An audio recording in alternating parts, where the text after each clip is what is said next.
Hey out there in the 413, we're back for another edition of SSO Homegrown, and this week we're gonna lift the hood off the car. We're gonna go inside. We're gonna take a look at some of that machinery that makes the Springfield Symphony run. And there is perhaps no more important part of that machinery under the hood than the Director of Development. He's with me today. He's also a musician. We're going to hear from him. Please, let's welcome John Anz to the program, our Director of Development. Oh, John, are you there on the screen? I think so. Excellent. How are you doing today? I am doing great today. It's a terrific day. It's lovely.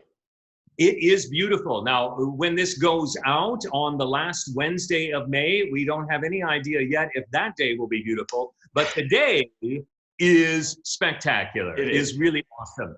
So let's talk about some of the awesome things that you do at the Springfield Symphony as Director of Development.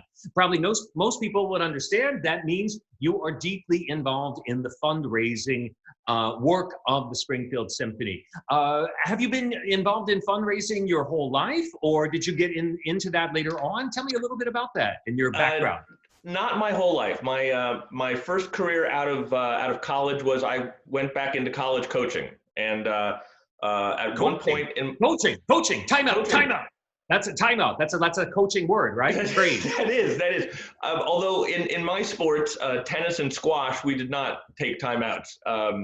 Okay.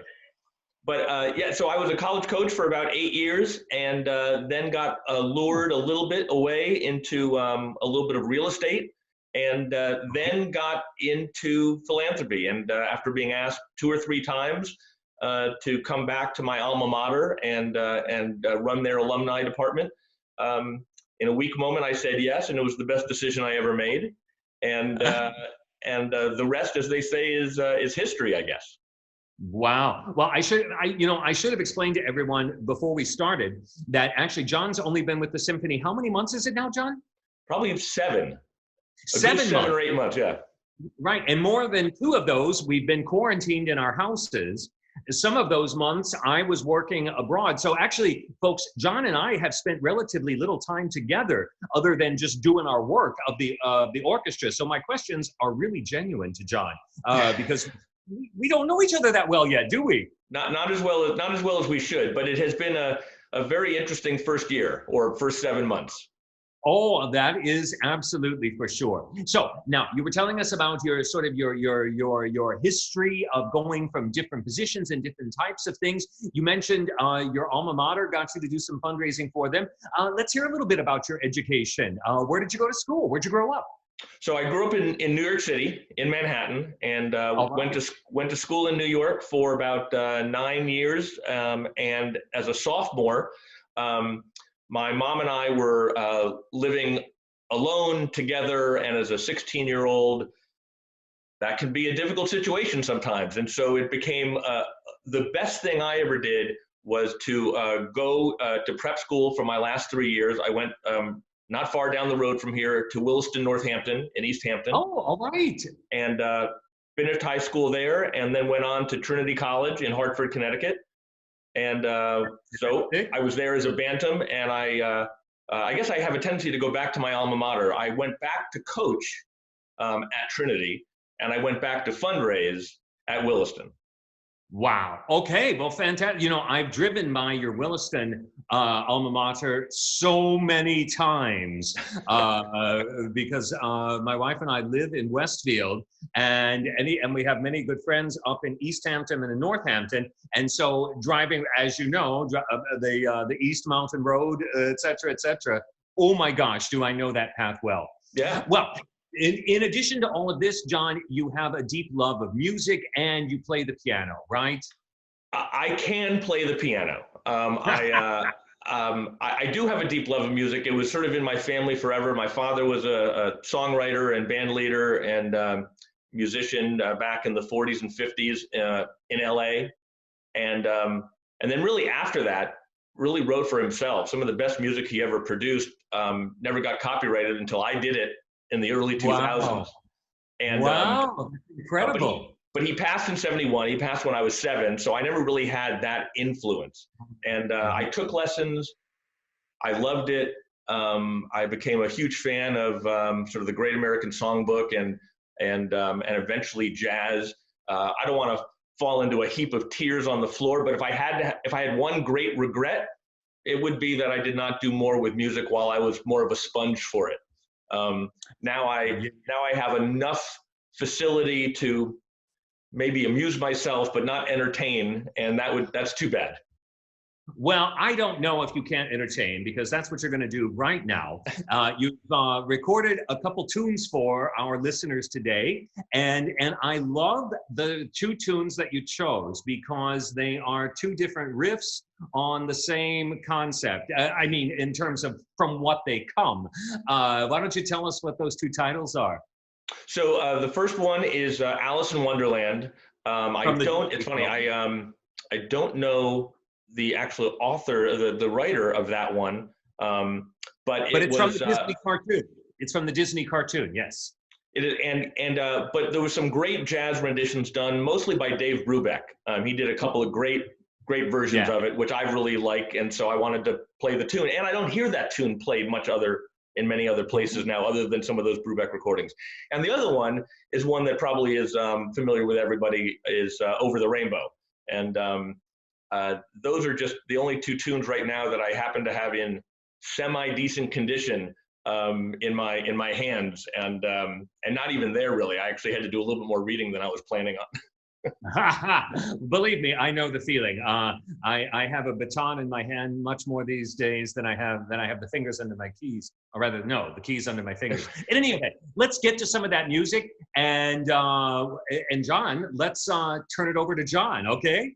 Thanks.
Hey, John, that was great. What are you saying? You don't play anymore. I just heard you playing. It was beautiful. Like I said, I can play, and I enjoy playing. I just there is something about being able to one, to be able to play for more than just two tunes, and to actually entertain and captivate people, and but it's so nice to be able to sit down and play. And I generally sit at my piano at least once a day for some period of time, and when the kids and my wife have had enough, I stop. I understand. I understand. Well, it's so great that with your work for the Springfield Symphony Orchestra, you're able to sort of weave together several threads from your life, the fundraising skills and your musical skills for this great purpose. As long as I've got you here today, do you have any last messages in your role as Director of Development for the Springfield Symphony? Yeah, I would just say this. It has been a crazy year, and it's been crazy for everyone. I mean, no one has escaped this. And it has been so inspiring to see how our community, our patrons, our audience members, our staff, our musicians, how everyone has come together to rally around, sustaining us through this period. And so that is inspiring for me. And I know, we're not through the woods necessarily yet. There will be more need, and there'll be more opportunities for support, but I cannot thank everyone who has responded and who will respond to what we're going through, and to show their support and their desire to make sure that we are a leader in the community now and forever. So I would really just say thank you. Now, it happens. Right. It happens that there's a few days left in our fiscal year. I would be remiss if I did not invite those who had not had an opportunity yet to join us before May 31st with a gift of support if they are able. But the response has been wonderful. I am excited for next year. And we're all planning on next year. You know that better than anyone. So that is absolutely right. We full steam ahead, and indeed, let me echo your sentiments out there. The patrons, the friends, the fans of the Springfield Symphony have just been incredible, and I think John and I both joined together today in saying thank you to all of you, and we'll see you next time on SSO Homegrown.